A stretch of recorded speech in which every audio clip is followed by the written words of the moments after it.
Hola, nosotros somos el equipo número 5 y el día de hoy les explicaremos acerca del estructuralismo y otros escenarios de controversia dentro de la psicología.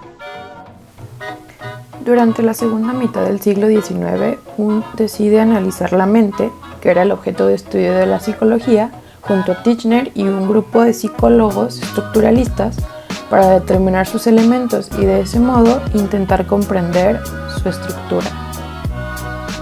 Wilhelm Wundt, que nació en 1832 y murió en 1920, es considerado padre de la psicología moderna debido a que elaboró el primer sistema científico psicológico apoyándose del método experimental introspectivo, mismo que se comenzó a emplear por este siglo gracias a los avances que mostraron las ciencias como la química. Fundó el más importante laboratorio experimental de la época. Su obra, Elementos de la psicología filosófica, es el primer tratado sistemático que aborda esta área.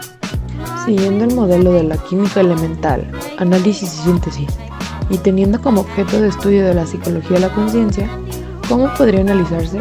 Sencillo, mediante la autoobservación e introspección. Para que esto pueda suceder, el sujeto debe de saber distinguir entre los fenómenos de conciencia, así como los elementos últimos componentes del proceso. Debe analizar el proceso de la mente y tener un control estricto sobre la situación. Para evitar fallos en los experimentos que se lleven a cabo, solamente se toma en cuenta lo último que pasó por la conciencia en el momento en que el sujeto fue interrumpido por el experimentador. La escuela de Wurzburgo también utilizó este método, aunque con algunas modificaciones, que poco tiempo después fueron criticadas por Wundt y Titchener.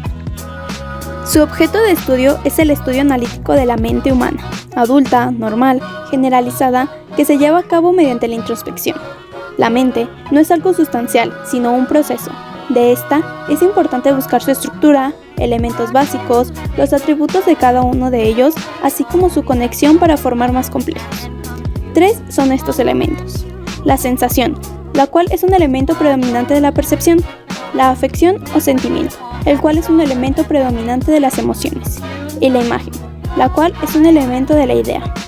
Cada imagen y sensación poseen una cualidad típica, una duración temporal variable, un cierto grado de intensidad y puede presentarse la conciencia con mayor o menor claridad. Normalmente, esta posee los atributos de menor grado a la sensación. El enlace de estos elementos se rige por el principio de causalidad psíquica. Por otro lado, a la escuela de Wurzburgo le preocupan 2 temas. El primero, comprobar si, al analizar la mente humana, existen otros elementos últimos e irreductibles, además de los 3 ya existentes propuestos por Wundt. Y 2, la búsqueda del principio explicativo del proceso de pensar. Dentro de sus principios, comprendemos que la ciencia es igual al saber teórico. La experiencia sensorial, también conocida como sensismo, es la parte más estudiada por esta psicología. En ella aparece Wundt acompañado del asociacionismo, que en algunas partes de su obra logra superar. Wundt se esfuerza por hacer a la psicología una ciencia independiente. Es manifiesto el enfoque elementalista y estructural de esta escuela. Sus antecedentes van desde los filósofos empiristas ingleses al intentar conocer la mente mediante el análisis introspectivo, hasta las investigaciones psicofísicas de Weber y Fechner, que formulan la ley cuantitativa que explica la relación entre el estímulo y la fuerza de la sensación. Los modelos y criterios metodológicos que más se desarrollan en la época son imitados por Wundt, sobre todo la química con su enfoque estructural y método de análisis de los elementos. La psicología también tiene polémicas estrechamente relacionadas con la controversia explicación-comprensión. La primera de ellas es la búsqueda de leyes, que se materializa en la visión sobre el análisis nomotético, inclinado por descubrir las leyes generales que gobiernan los acontecimientos psicológicos, y lo ideográfico, interesado solo en describir aquellas leyes. La disputa entre estos 2 análisis surge entre señalar que las ciencias de la naturaleza tienen carácter generalizado y las ciencias del espíritu tienen carácter individualizador. La discusión considera que solo uno de estos 2 análisis es legítimo en la psicología.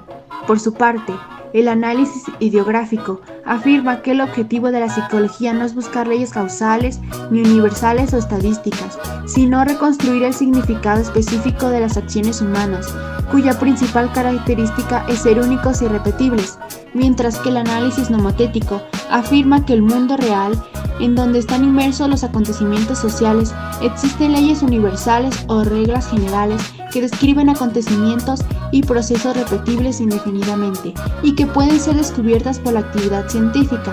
Entre estas dos posturas se ubica una posición moderada que considera que estos dos tipos de análisis son dos formas de estudiar la realidad de los acontecimientos sociales y del comportamiento. Asimismo, se afirma que la explicación no tiene cabida en la psicología, sino que al contrario se debe de utilizar la comprensión en el estudio de las acciones humanas que sean de su interés.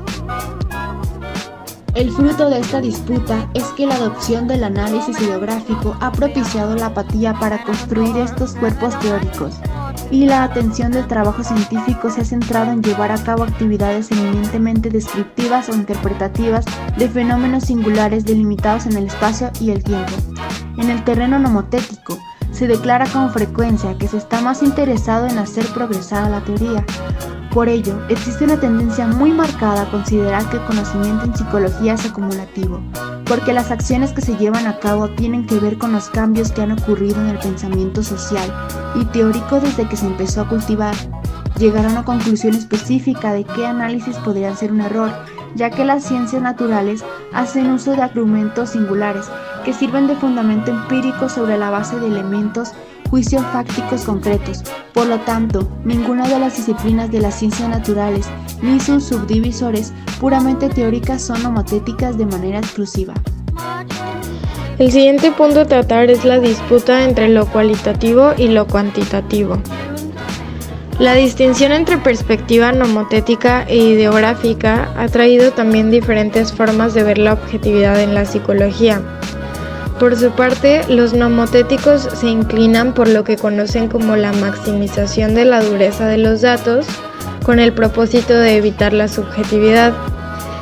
Esto consiste en que el científico extrapola su propio modelo e impregna de su propio perjuicio a los datos obtenidos del acontecimiento social o del comportamiento.